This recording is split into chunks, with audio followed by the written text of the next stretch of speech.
week 5, we are calling this voice activation. And so what we're going to be covering is communication and love languages. And the reason why these are important is because it's our job to teach other people how we want to be treated, right? And part of that is how we want to be communicated with and how we communicate with other people. So today we thought it would be perfect to kind of get into just communication, why it's important, what it looks like, and the different types of communication. Right. Just starting off with the basics, verbal and nonverbal communication. Everything we do, if we're around someone, is being experienced in a certain way. It's just another extension of how we're being experienced, which we talked about last week. And so it's important to just think about those things when you're interacting with other people, and thinking about these things before you interact and express yourself.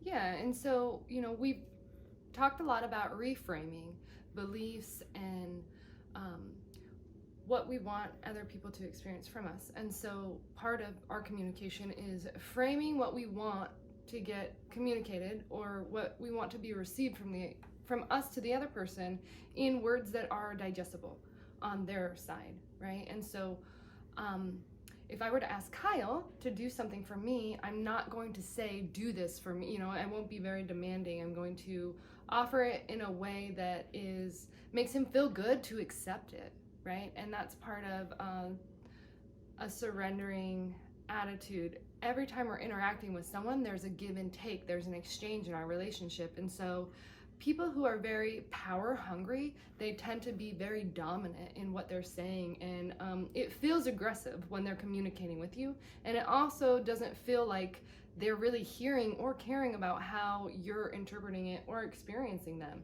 And so the idea of masculine and feminine energy, this soft and hard way to communicate, is important to understand that it doesn't matter what sex you are, how you say things is important, and there should be different tones and levels of what type of communication that you're doing and where you're doing it at, right?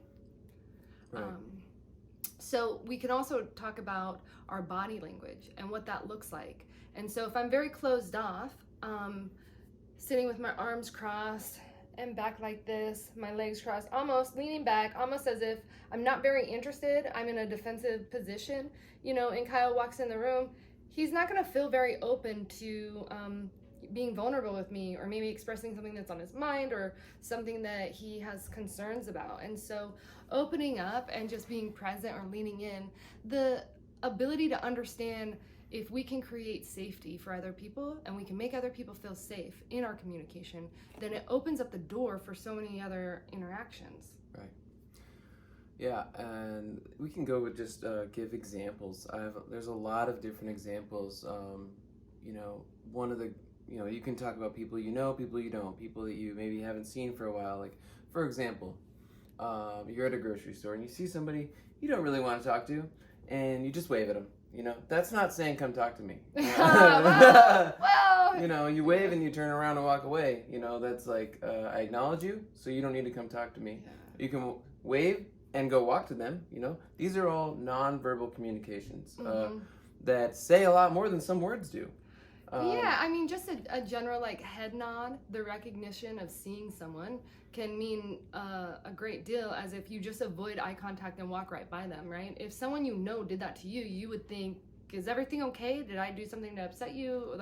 Is something going on in your life if they're just going to avoid you like that? And so discussing the energy and how we feel when we interact with people is another part to it, because if it's our job to teach others how we want to communicate, how we want to be communicated with, and how we're going to communicate with them, we have to lead by example and know, kind of do some inner work on what feels good to us. And an easy way to identify, what we're used to and what we want is looking at our parents' relationships, looking at how our parents communicated with us, because you can see where you need to grow at in that area.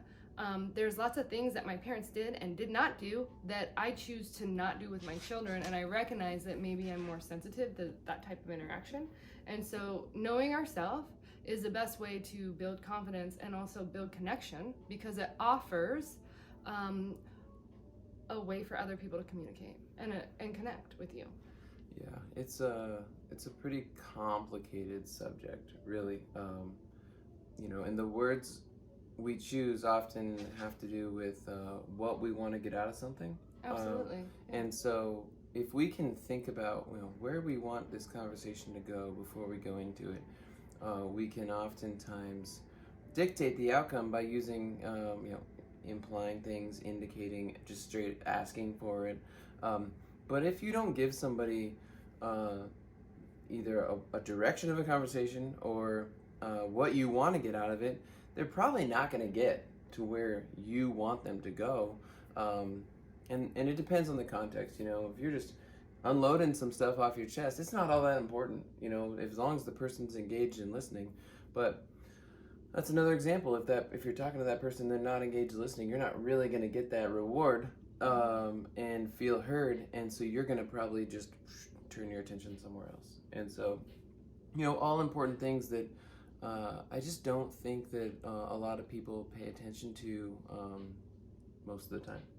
Yeah, and so we want you to kind of look into the different types of communication styles, right? The different types of ways I choose to communicate with Kyle, my mom, or other people in my family or strangers, and the people who are important in my life, how they communicate. Because we might not be the same, and if we're not the same and I'm expecting them to communicate in the way I want, the way I communicate, it can kind of throw a relationship out of balance, and it takes away any opportunity for you to grant grace in, right? And so understanding that we're all different, we express ourselves differently, and just showing up, allowing that to happen is part of the communication. Yeah, and just another thing that you want to keep in mind is that all the while we're communicating, we're creating expectations, which we want to acknowledge and keep reworking those things that we talked about in the previous weeks. If someone shows up at your door at 5 o'clock every day and comes in and you hang out with them, you're going to create that expectation, and just anything like that. And so it's not a bad thing. It's just the way we work, and we want to keep acknowledging that. So if you're getting something from someone, we have these contracts that we've been kind of bringing up, but we haven't really covered.